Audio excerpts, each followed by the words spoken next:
Hey, quick question. Have you noticed how walking changes the dynamics of a scene?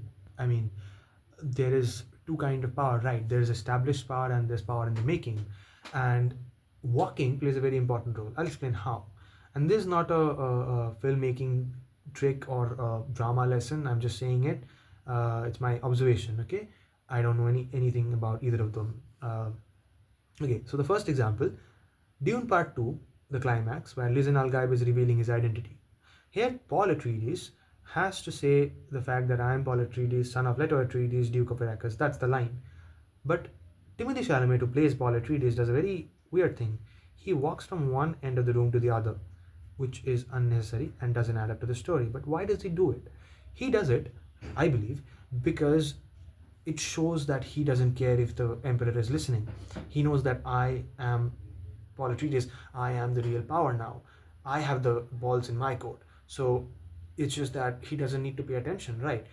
What he does, what Timothy Chalamet does, is changes this scene of revelation from just an introductory scene to a declaration. And declaration is the sign of power, right? So you know that this guy is transitioning from power in the making to established power.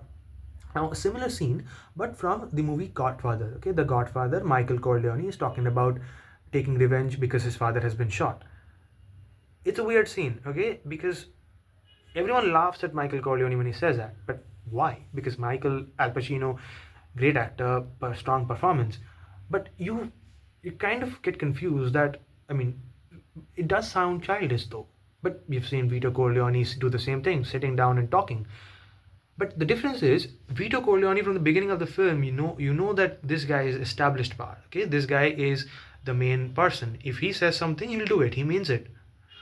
That's the real deal. But Michael Corleone, you're seeing him grow through the film, right? You're not that trusting. You're not like you don't trust him that much. You don't think that this guy is so unhinged that he can do anything that he says, which is very different about the brother, the older brother. You know that that guy is kind of crazy. He'll do anything.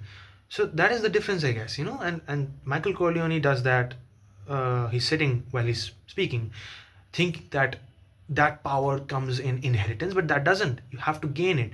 But what Paul Atreides does is different. He knows that he has to show that he doesn't care. He has to give signs that the power lies on his hand. So he does that, and it completely plays out. And you could see it in several other films, like even in Avengers Endgame, while these Avengers are like talking about the plan of time heist. They're lying down, they're sitting, all of that. But when the final plan is being laid out, like the details are being said, because you have to listen to it, right? As audience, you see that Captain America says all the dialogue while walking towards the camera. When he's walking, he's not looking at anyone. You know that this guy is saying the final stuff.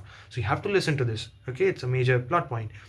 And that is the same thing with this scene from Dune Part 2, which is crazy because like I just had this realization and I just thought I could share it. And I hope next time when you watch a movie and you're seeing such a scene, you think of this, and it just amplifies the intensity and makes you enjoy more. Bye.